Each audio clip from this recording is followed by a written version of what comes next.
Hello everyone, welcome to the very first Academia podcast by SPTSSC. I'm Dava. And I'm Ara, and today we would like to talk about unconventional drilling. But first, before all that, I would like to take you all back in time just a little bit. So, for thousands of years before the modern era, oil wells were being drilled using bamboo sticks, being done in China in 347 AD. Then, the first modern well was drilled in America in Titusville, Pennsylvania in 1859 by Edwin Drake. This leads to the Pennsylvania oil rush, making oil one of the most valuable commodities in America. So recently, oil and gas companies have been extracting these resources from unconventional shale rocks. It was first commercially being done by Halliburton in 1949. That's what we're going to talk about today. And today, we're joined by Bram and Bella from SPTSSC. Hi! So, hello everyone.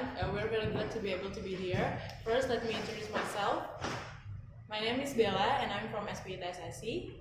Okay, my name is Bram, B-R-A-M, Bram, and I'm from SPITSSC also. And unfortunately, one of our team is unable to join us for today, and his name is Deli. Okay, can we start? Yes. Okay, first, thank you for coming, Bella and Bram. I want to ask you about unconventional drilling since it is our topic for today. So, can you tell us about conventional drilling and what is the difference between conventional drilling and unconventional drilling? Okay, let me go in first. Okay, so basically based on the words of conventional and unconventional. So basically conventional means traditionally. So actually, basically when we talk about conventional drilling, so we will drill the well to the reservoir. So what is actually the reservoir? So this is the principle of the oil actually. So when the oil is produced in the source rock, it will migrate to the reservoir, and all the oil from the source rock will be assembled in here in one point called the reservoir.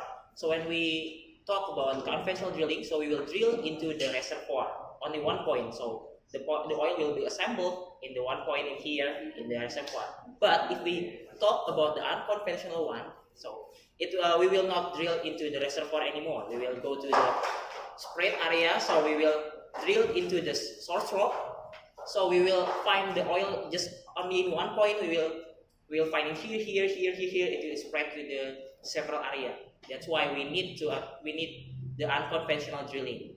And just for several additions for the insights, so unconventional drilling refers to methods that are enabled when we use the conventional ones. So when we find that we have this source in this reservoir, but unfortunately the conventional or traditional methods is unable to help us to drill and extract the crude oil, we use the unconventional ones. So it will be able to help us to extract the crude oil or the gas from the tight sands, or also from the fracturings that prevent us to extract the crude oil in the reservoir. So basically, it's another new advanced technology that we use. Yes. Okay, so can you guys tell us about the most common product of this method? So the most common product of this method is shale gas, shale oil, since the oil and gas is trapped in the shale rock. And then one more is coal bed methane, CBM. But actually in Indonesia we only extract the shale gas and the CBM. So, may I ask what are the equipments that needs to be prepared to do the unconventional drilling? So for the unconventional drilling, basically we use an advanced technology. Precisely, we use the technologies that perform sophisticated tools and equipments, and it depends on what method that we are using. For example, we refer to the hydraulic fracturing. It used an high injected to do fractions to the source rock, and also we use a kind of mix from sand, water, and also chemical additives to help us to do the fracturing inside the sand. Okay, so yeah, basically we make first we're going to down horizontally, drill down, and then horizontal drill.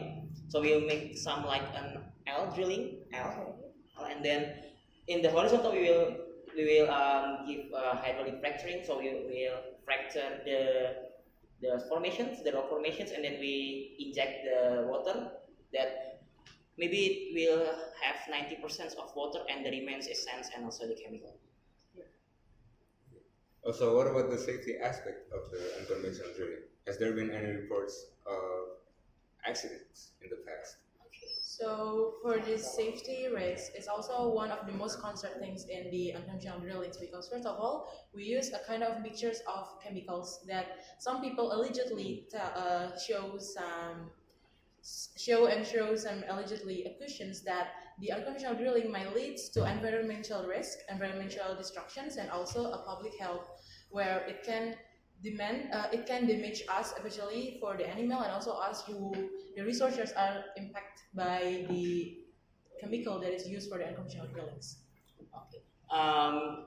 The other things about the risk of the conventional drilling is maybe Bella already mentioned about the public health and etc. But the conventional drilling, since we will inject the chemical, it will sometimes it will they say it will contaminate the water, and also it can make some earthquake that occurred by the human behavior.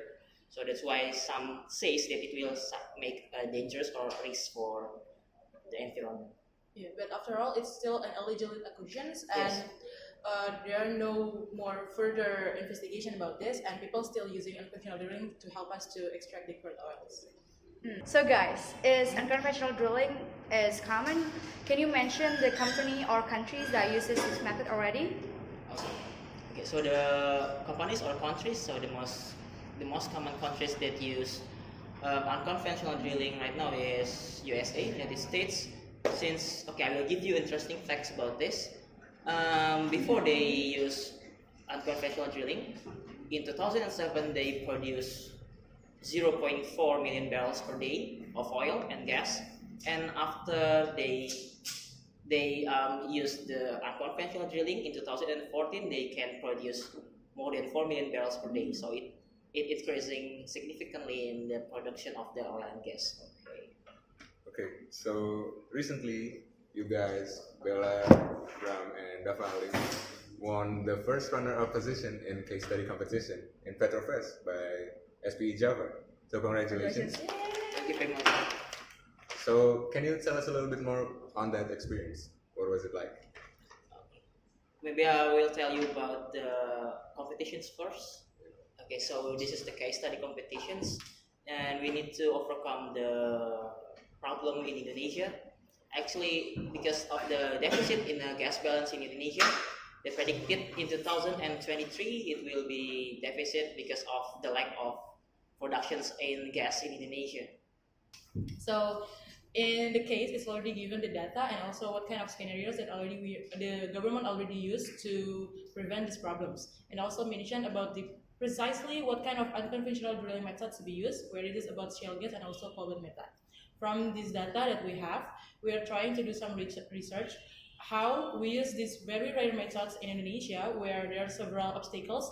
For example, from the policy that the government use, and also from the economic and fund that it's still limit, especially. So me, Bram, and Dalim, we kind of observe this kind of factors, and finally we have our solutions and we propose it by first we give the abstracts, and then we submit, and then they receive our abstract, and also then we give our papers, and then in our papers after that we use a presentations in front of the judges. There are three of it.